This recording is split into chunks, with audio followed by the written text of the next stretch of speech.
Tonight, one husband is very happy he listened to his wife's advice. Aren't we all? You should be. When that happens. She wanted him to get his snoring problem checked out. Yeah, what they thought would just be a routine fix turned out to be something a lot more rare and dangerous. News 6 investigator Erica Washington explains. It wasn't like a nice snore or even a loud snore. It was loud and angry. Nancy Nagridge quickly recalls how her husband Daniel sounded in his sleep. He never snored before. It also sounded like he was choking sometimes. He couldn't hear himself. I could. And it scared me a little bit. My wife telling me, you really need, let's go get this checked out, what's going on.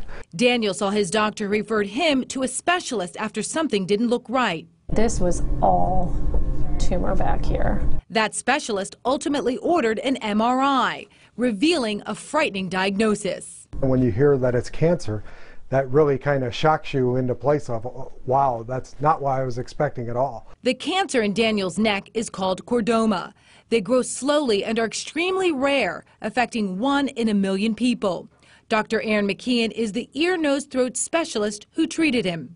In Daniel, the cancer started down in the cervical spine. He was snoring because of the chordoma growth, the tumor growth at the back of his throat and the back of his nose. And it's a good thing he listened to his wife and the tumor was discovered when it was. If he kept ignoring this, there's a good chance that if it grew backwards towards the spinal column, it could have paralyzed him. Dr. McKeon says while checking to make sure the cancer hadn't spread, they found a separate tumor in his thyroid. His team came up with a treatment plan, including a follow-up with radiation treatment. We're going to look in his nose. When Daniel had his follow-up appointment, Dr. McKeon used a special camera to reevaluate the area where his tumor was. And there's some swelling here from having had surgery and radiation, but the tumor's gone. I treat a lot of cancers, and I like to see wins when we can.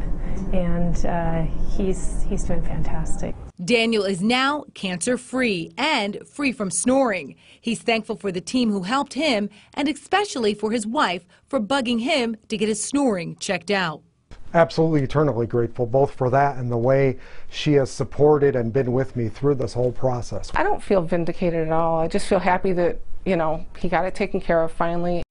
Now, if you snore, that doesn't mean that you have something as serious or rare as Daniel, but you should get it checked out. That's good advice anytime something changes with your body or doesn't feel right.